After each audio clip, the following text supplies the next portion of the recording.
Sushil Shetty vlogs ಗೆ ಸ್ವಾಗತ ಸುಸ್ವಾಗತ. ಇದೇನು ಈ ತರ ಇಂಟ್ರೋ ಅಂತನಾ? ಸ್ವಲ್ಪ ಖುಷಿಲಿದ್ದೆ, ಅದಕ್ಕೆ ಜೋಶ್ ಅಲ್ಲಿ ತರ ಹೇಳ್ದೆ. ಇದು ಯಾವ್ದೇ ತರದ ಡೈಲಿ ವ್ಲಾಗ್ ಅಲ್ಲ. ನನ್ನ one of the dream product ನನ್ನ ಕೈಗೆ ಇವತ್ತು ಬಂದಿದೆ. ಅದನ್ನ ನಿಮ್ಗಳ ಮುಂದೆ ಅನ್ಬಾಕ್ಸ್ ಮಾಡ್ತಾ ಇದ್ದೀನಿ. ಈ ಮೈಕ್ ನ ನಾನು ತಗೋಬೇಕು ಅಂತ ನಾನು ಯೂಟ್ಯೂಬ್ ಸ್ಟಾರ್ಟ್ ಮಾಡಿ ಒಂದ್ 5-6 ತಿಂಗಳು ಆದ್ಮೇಲಿಂದನೂ ಅನ್ಕೋತಾನೆ ಇದ್ದೆ. ಬಟ್ ಅದಕ್ಕೆ ಕಾಲ ಕೂಡ ಬಂದಿರ್ಲಿಲ್ಲ. ಈ ವರ್ಷ ಅದೇನೇ ಆದ್ರೂ ಈ ಮೈಕ್ ನ ತಗೋಬೇಕು ಅಂತ ತೀರ್ಮಾನ ಮಾಡಿ ನಾನು ವಿಷನ್ ಬೋರ್ಡ್ ಅಲ್ಲಿ ಕೂಡ ಇದ್ರ ಫೋಟೋನ ಆಡ್ ಮಾಡಿದ್ದೆ. ಸೀರಿಯಸ್ಲಿ ನಾನು ಇಮ್ಯಾಜಿನೇ ಮಾಡಿರ್ಲಿಲ್ಲ ಇಷ್ಟು ಬೇಗ ಇದು ನನ್ನ ಕೈ ಸೇರುತ್ತೆ ಅಂತ. ಇದು ನನ್ನ vision board first wish complete ಆಗಿರೋದು.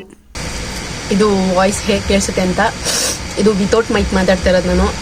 ನಮ್ಮದು ರೋಡ್ ಸೈಡ್ ಮನೆ ಇರೋದ್ರಿಂದ ಫುಲ್ಲು ವೆಹಿಕಲ್ಸ್ದು ಸೌಂಡು. ಆ್ಯಂಡ್ ಇವಾಗ ಫ್ಯಾನ್ ಹಾಕ್ಕೊಂಡಿದ್ದೀನಿ ಹಿಂದ್ಗಡೆ. ನನ್ನ ವಾಯ್ಸ್ ಇವಾಗ ಹೇಗೆ ಕೇಳಿಸ್ತಾ ಇದೆ. ನೆಕ್ಸ್ಟ್ ಇವಾಗ ಮೈಕ್ನ ಹಾಕೋತೀನಿ. ಮೈಕ್ ಹಾಕ್ಕೊಂಡಾದ್ಮೇಲೆ ವಾಯ್ಸ್ ಹೇಗೆ ಕೇಳಿಸುತ್ತೆ ಅಂತ ಕಮೆಂಟಲ್ಲಿ ತಿಳಿಸಿ, ಓಕೆನಾ? So happy and excited. So ಇವಾಗ ಮೈಕ್ ಕನೆಕ್ಟ್ ಮಾಡ್ಕೊಂಡಿದ್ದೀನಿ. ವಾಯ್ಸ್ ಹೇಗೆ ಕೇಳಿಸ್ತಾ ಇದೆ ಅಂತ ನನಗೆ ಗೊತ್ತಿಲ್ಲ, ನೀವೇ ಹೇಳಬೇಕು ಎಷ್ಟು ಕ್ಲಾರಿಟಿ ಇದೆ.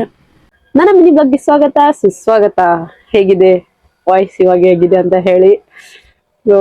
ಈ ರೌಂಡ್ ಮೇಕ್ ತಗೋಬೇಕು ಅಂತ ನನ್ಗೆ ಎಷ್ಟು ಕನ್ಸಿತ್ತು ಗೊತ್ತಾ?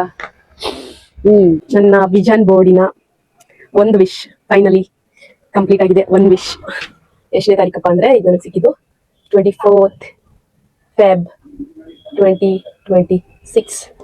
I am happy.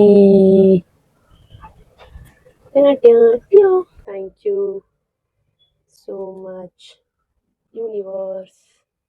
ಮ್ಯಾನಿಫೆಸ್ಟೇಷನ್ಸ್ ಮತ್ತೆ ಅಫರ್ಮೇಷನ್ಸ್ ಇಂದ ನಾನು ಅನ್ಕೊಂಡಿದೀನೋ ಅದು ನನಗೆ ಸಿಗ್ತಾ ಬಂದಿದೆ. ಅದರಲ್ಲಿ ಈ ಮೈಕ್ ನನ್ನ ಹತ್ರ ಬಂದಿದ್ದು ಒಂದು. ಅದಕ್ಕೆ ನಾನು ಯೂನಿವರ್ಸ್ಗೆ ಮತ್ತೆ ಇದನ್ನ ಕೊಟ್ಟಿದ್ದ ಪರ್ಸನ್ಗೆ ತುಂಬಾ ಥ್ಯಾಂಕ್ಫುಲ್ ಆಗಿರ್ತೀನಿ. ವಿಡಿಯೋ ಇಷ್ಟೇ ಅಂತ ಹೇಳ್ತಾ ಥ್ಯಾಂಕ್ಸ್ ಫಾರ್ ವಾಚಿಂಗ್. ಬೈ.